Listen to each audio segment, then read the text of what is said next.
العالمين الحمد لله وحده والصلاة والسلام على رسوله من كان نبيا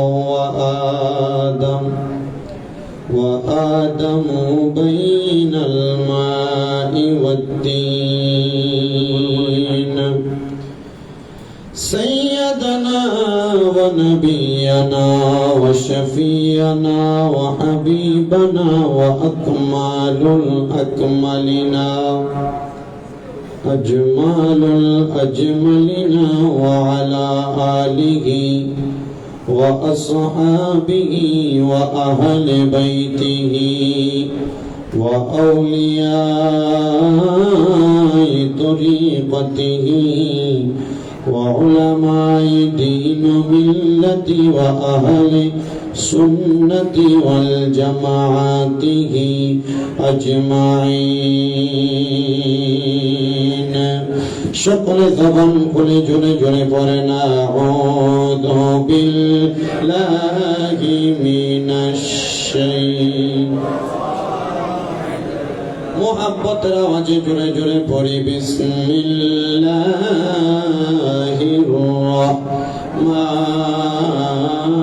রাহমানির রাহিম ইয়া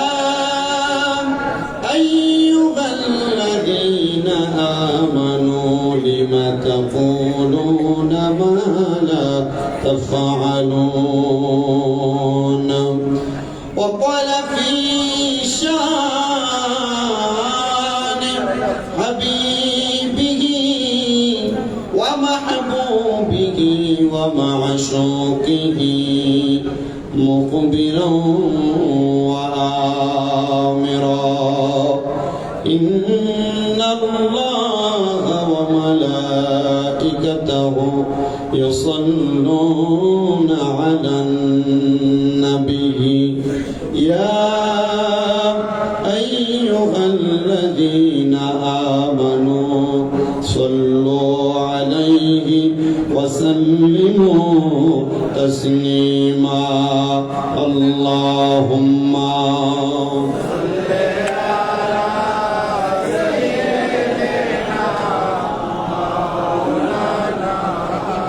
محمد وعلى آله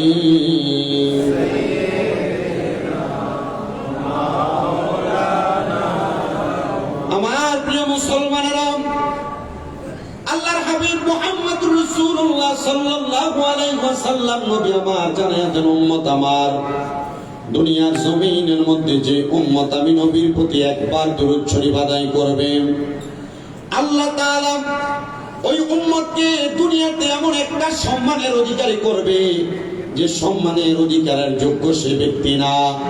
আর রাসূল পাক সাল্লাল্লাহু আলাইহি ওয়াসাল্লাম নবী আমার বলেন দুনিয়াতে যে উম্মত আমি নবীর প্রতি যত বেশি দরুদ শরীফ আদায় করবে জান্নাতের মধ্যে ওই উম্মত আমি নবীর তত কাছাকাছি থাকবে।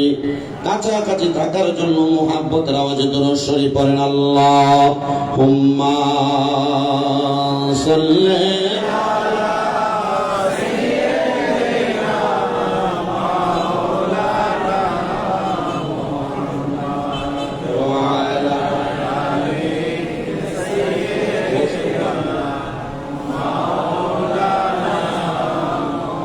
لا إله إلا الله ذكر لا إله حسبي ربي حسبي ربي وما في قلبي غير الله نور محمد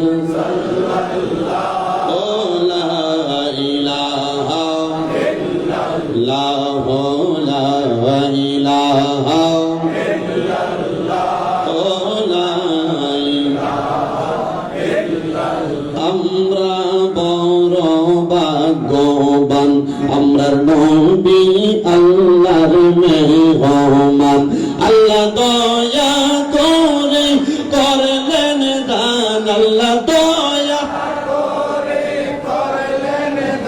দয়াল মুর্শিদ বাগদাদি বাবা জান লা ইলাহা লা যিকর লা ইলাহা লা ইলাহা ইল্লাল্লাহ মুহাম্মাদুর রাসূলুল্লাহ সাল্লাল্লাহু আলাইহি ওয়াসাল্লাম। জবান বন্ধ রাখবেন না, মুহাব্বতের আওয়াজে একটু জিকির করেন আল্লাহ আল্লাহ আল্লাহ আল্লাহ।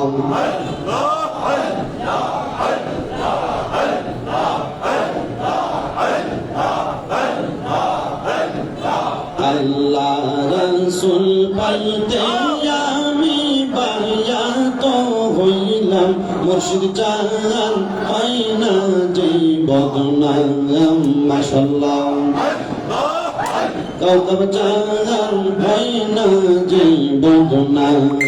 মাশাআল্লাহ আল্লাহ রাসূল পাইতে আমি বায়াত হইলাম, আল্লাহ রাসূল পাইতে আমি বায়াত হইলাম। গাজীপুরি চান হয় না যে বদনাম, বাগদাদি চান হয় না যে বদনাম।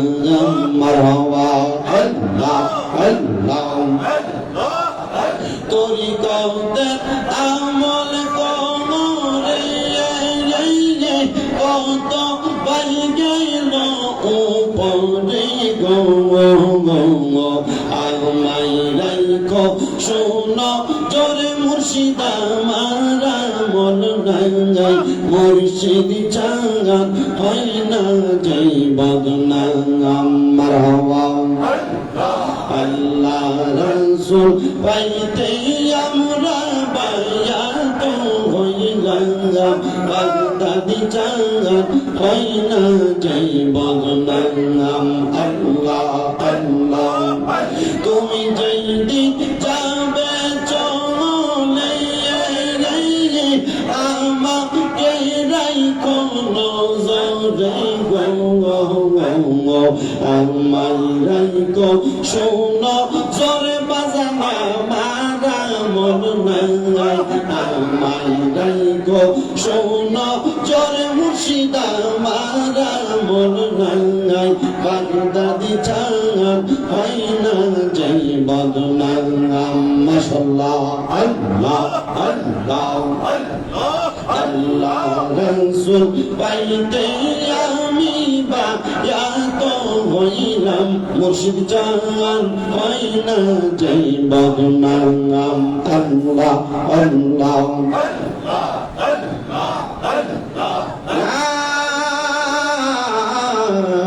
ইলাহা ইল্লাল্লাহু মুহাম্মাদুর রাসূলুল্লাহ সাল্লাল্লাহু আলাইহি ওয়াসাল্লাম। সবাই জবান খুলে পড়ি আলহামদুলিল্লাহ। মজলিসের মুহতারাম হযরতে হাফেজ কারি শাহ আব্দুল্লাহ গাজীপুরি রহমাতুল্লাহি আলাইহির দরবারে নূরুন নবী সাল্লাল্লাহু আলাইহি ওয়াসাল্লামের দুনিয়ায় নূরানি শুভাগমন উপলক্ষে আল্লাহ জিকির এবং ঈদে মিলাদুন নবী সাল্লাল্লাহু আলাইহি সাল্লাম উদযাপন শাহেনশাহ হযরতে শাহ আব্দুল্লাহ গাজীপুরি রহমাতুল্লাহ আলাইহি, আলা হযরত ডক্টর আহমদ পিয়ারা বাগদাদি রহমাতুল্লাহ আলাইহি সহ মরহুম গোলাম মুস্তাফা শাহপুরী, আমরা যিনাকে আমাদের মুবারক শাহপুরী ভাই হিসেবে চিনি, ওনার আব্বাজানের স্মরণে আজ মুশান ইমানি নুরানি রহমতি মাহফিলের সম্মানিত প্রধান অতিথি আমাদের শাহপুর দরবার শরীফের আলা হযরত পীর সাহেব আর রাসূল আল্লাহ গৌসে পাক মহান আধ্যাত্মিক সাধক আলহা শাহ সুফি শেখ শাহজাদা সৈয়দ গোলাম মোহাম্মদ আব্দুল কাদের কাউকাব কাদেরী হুজুর কেবলার প্রধান অতিথিকে আজকে যত আমন্ত্রিত ওলামায়ে কেরাম আজকের মাহফিলে তকরীর করবেন আমার সামনে বসে আছেন তরিকতপন্থী এবং মুসলমান মুমিন ভাই বাবারা। মহান আল্লাহ জাল্লা শানুহু আমাদেরকে আজকের এই জান্নাতের বাগান, এটা এমনি জান্নাতের বাগান, জান্নাতের বাগানে আসার বসার তৌফিক দান করেছেন। সেই মহান মনিবের শুকরিয়া আদায় করে জবান খুলে পড়ি আলহামদুলিল্লাহ। আমরা দেখতে পাচ্ছি আজকের মাহফিলে আরেকজনই আলেম ওলামায়ে দ্বীন ওলামায়ে আহলে সুন্নাত শাহ জালাল তাহিরি সাহেব নিচে বসে আছেন, উপর আয়েশা বসবেন ইনশাআল্লাহ। ওলামায়ে কেরামকে আমাদের বাগদাদি মুর্শিদ কেবলা সম্মান করেছেন, তাজিম করেছেন, আমরাও তাজিম করি। তো আমাদের মুবারক হোসেন শাহপুরি ভাই ওনার আব্বাজানের স্মরণে এত সুন্দর জান্নাতের বাগান মাহফিলের ইন্তজাম করেছেন এবং আল্লাহর দরবারে করেছেন। আমি এটার উপর একটা হাদিসে মোবারকা একটা কারগুজারি শুনে আমার ওয়াজ শেষ। আল্লাহর হাবিব সাল্লাল্লাহু আলাইহি ওয়াসাল্লাম প্রখ্যাত হাদিস বিশারদ হযরত আবু উমামা রাদিয়াল্লাহু তাআলা উনি একদিন আল্লাহর হাবিব সাল্লাল্লাহু আলাইহি ওয়াসাল্লামের দরবারে বসা, আমরা যেভাবে বসা নবীজির দরবারে অসংখ্য সাহাবায়ে কেরাম বসা থাকতেন। তো ওনাদের মনে যখন যে প্রশ্ন জাগতো তিনারা তখন রাসূলকে প্রশ্ন করতেন। হযরত আবু উমামা রাদিয়াল্লাহু তাআলা আনহু আমার নবীজিকে প্রশ্ন করলেন, ইয়া রাসূলুল্লাহ হাল বাকিয়া মিন বিররি আবওয়াইয়া শাইউন আবাররুহুমা বিহি বা'দা মাউতিহিমা। হযরত আবু উমামা বললেন, ইয়া রাসূলুল্লাহ আপনার কাছে জানতে চাই নবীজি আমাদের মা বাবা ইন্তেকাল করার পরে আমাদের কোনো দায়িত্ব আছে কিনা। আল্লাহর হাবিবের দরবারে অসংখ্য সাহাবায়ে কেরাম, এর মধ্যে হযরত জুনদুব ইবনে আব্দুল্লাহ রাদিয়াল্লাহু তাআলা আনহু বলেন, ইয়া রাসূলুল্লাহ মা বাবা বেঁচে থাকলে মা বাবার ভরণ পোষণের দায়িত্ব বহন করা, মা বাবা বেঁচে থাকলে মা বাবার খেদমত করা, চিকিৎসার ব্যবস্থা করা, আম্মা আব্বার সঙ্গে সদাচরণ করা একটা সন্তানের দায়িত্ব হতে পারে। কিন্তু ইয়া রাসূলুল্লাহ হযরত আবু উমামা আপনাকে প্রশ্ন করলো মা বাবা ইন্তেকাল করার পরে সন্তানের কোনো দায়িত্ব আছে কিনা। নবীজি আপনি আমাদেরকে জবাব দেন। আল্লাহর হাবিব সাল্লাল্লাহু আলাইহি ওয়াসাল্লাম বলেন, ক্বালা নাআম, হ্যাঁ দায়িত্ব আছে। ইয়া রাসূলুল্লাহ দায়িত্ব কি? নবী আমার বলেন, এক নাম্বার আসসালাতু আলাইহিমা, যখন তোমাদের মা বাবা ইন্তেকাল করবে তখন তোমরা তোমাদের মা বাবার জন্য বেশি বেশি করে দোয়া করবে। জোরে বলেন সুবহানাল্লাহ। নবী সাহাবায়ে কেরাম প্রশ্ন করি, ইয়া রাসূলুল্লাহ আর কি দায়িত্ব আছে আপনি আমাদেরকে বলেন। নবী আমার বলেন, দুই নাম্বার ওয়াল ইস্তিগফার লাহুমা, মা বাবা যখন ইন্তেকাল করে সন্তান তার মা বাবার জন্য ক্ষমা প্রার্থনা করে। নবীজি বলতেছেন উম্মত, তিন নাম্বার ওয়া ইনফাজু আহাদিহিমা, তোমার মা বাবা ইন্তেকাল করার পরে তোমার মা বাবার ঋণগুলো পরিশোধ করবা, মা বাবার কোনো ওয়াদা থাকলে ওয়াদাগুলো পরিশোধ করবা, মা বাবার কোনো আকাঙ্ক্ষা থাকলে আকাঙ্ক্ষাগুলো পরিশোধ করবা। সাহাবায়ে কেরাম বলেন, ইয়া রাসূলুল্লাহ ইয়া হাবিবাল্লাহ আপনার কাছে আমরা জানতে চাই কি কি দায়িত্ব আছে আম্মা আব্বা ইন্তেকাল করার পরে। নবী আমার বলেন, উম্মত আল্লাহর হাবিব সাল্লাল্লাহু আলাইহি সাল্লাম ঘোষণা করতেছেন, ওয়াসিয়াতুর রাহমিল্লাতি লা তুসালু ইল্লা বিহিমা, যখন তোমার মা বাবা ইন্তেকাল করে মায়ের আত্মীয় স্বজনের সঙ্গে সম্পর্ক বজায় রাখবা। বাবা ইন্তেকাল করার পরে বাবার আত্মীয় স্বজনের সঙ্গে সম্পর্ক বজায় রাখবা। ওগো মায়ের নবী আপনি বলেন না মা বাবার ইন্তেকাল করার পরে মা বাবার আত্মীয় স্বজনের সঙ্গে সম্পর্ক বজায় রাখলে লাভটা কি হবে। নবীজি ঘোষণা করতেছে, মা বাবার আত্মীয় স্বজনের সঙ্গে সম্পর্ক বজায় রাখলে তোমার মৃত মা বাবার মৃত আত্মা শান্তি পাবে। জোরে বলেন সুবহানাল্লাহ। আল্লাহর হাবিব মুহাম্মদুর রাসূলুল্লাহ সাল্লাল্লাহু আলাইহি ওয়াসাল্লাম নবী আমার বলেন, উম্মত পাঁচ নাম্বার তোমাদের মা বাবা যখন ইন্তেকাল করে মা বাবার ইন্তেকালের পরে তোমরা আরেকটা কর্ম করবে, ওই ইকরামু সাদিকিহিমা, আম্মা আব্বার বয়সী মুরব্বি যারা তোমরা এদেরকে সম্মান করবা, এদেরকে তাজিম করবা। ইয়া রাসূলুল্লাহ ইয়া হাবিবাল্লাহ আপনি নবীজি বলেন না এদেরকে সম্মান করলে তাজিম করলে লাভটা কি হবে। নবীজির প্রখ্যাত হাদিস বিচারক হযরত আবু উমামা রাদিয়াল্লাহু তাআলা বলতেছেন, দুনিয়ার মানুষ তোমরা শোনো, আল্লাহর হাবিব বলেছেন যদি কোনো সন্তান তার মা বাবার ইন্তেকাল করার পরে এক নাম্বার দোয়া করে, দুই নাম্বার ক্ষমা প্রার্থনা করে, তিন নাম্বার যদি সন্তান তার মা বাবার ওয়াদাগুলো পূরণ করে দেয় আর আম্মা আব্বার বংশের মানুষের সাথে সম্পর্ক বজায় রাখে, পাঁচ নাম্বার যখন কোনো সন্তান মা বাবার বয়সী বৃদ্ধদের সাথে সুন্দর ব্যবহার করে তাহলে আমার আল্লাহ তাআলা তার মৃত মা বাবার কবরের মধ্যে জান্নাতের সামিয়ানার ব্যবস্থা করে দেয়। জোরে বলেন সুবহানাল্লাহ। আমরা দেখতে পাচ্ছি একে একে আমাদের মাহফিলের সম্মানিত উলামায়ে কেরাম উপস্থিত হচ্ছেন। আমি অল্প একটু কথা বলি আপনাদের থেকে বিদায় নিচ্ছি। এই হাদিসের উপর একটু শুনে নেন। আল্লাহ পাক রব্বুল আলামিন আলামিন আমাদের সবাইকে আম্মা আব্বার জন্য বেশি করে দোয়া করার তৌফিক দান করেন, সবাই বলেন আমিন। এই হাদিসের উপরে হযরত আবু উমামা রাদিয়াল্লাহু তাআলা আনহু বলেন, ও দুনিয়ার মানুষ শোনো, যখন দুনিয়াতে থাকা অবস্থায় একটা মানুষ তার আম্মা আব্বার জন্য দোয়া করে, ক্ষমা প্রার্থনা করে, ওয়াদা পূরণ করে এবং মা বাবার আত্মীয়দের সাথে সম্পর্ক বজায় রাখে, মুরব্বীদেরকে সম্মান করে, এর 5টা কাজ যখন দুনিয়ার কোনো মানুষ করে, করার কারণে মৃত ব্যক্তি তার মা তার বাবা কবরে থাকা অবস্থায় দুনিয়া থেকে কবরে থেকে আল্লাহর দরবারে দোয়া করে, আল্লাহ যার দোয়ার বরকতে আপনি আমাকে মাফ করেছেন ও মাগফিরাতুল লাহুমা, আল্লাহ তাকেও আপনি মাফ করে দেন।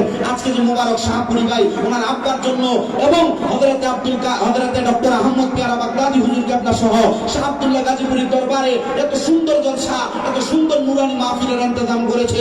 আপনারা বলেন, আমরাও যদি আমাদের আম্মা আব্বার ইন্তেকালের পরে এই 5টা কাজ করি, আল্লাহ তাআলা আমাদের মা বাবাকেও মাফ করার ক্ষমতা আল্লাহর আছে না নাই? কার বিশ্বাস আছে? 2 হাত তুলে আল্লাহকে দেখায়। নারে তাকবীর, নারে রিসালাত, নারে গাউসিয়া, শাহপুর দরবার শরীফ। আল্লাহ তাআলা আমাদের আম্মা আব্বার জন্য বেশি করে দোয়া করার তৌফিক আমাদেরকে দান করেন, সবাই বলেন আমিন। আসসালামু আলাইকুম ওয়া রাহমাতুল্লাহি ওয়া বারাকাতুহু। সকল আমরা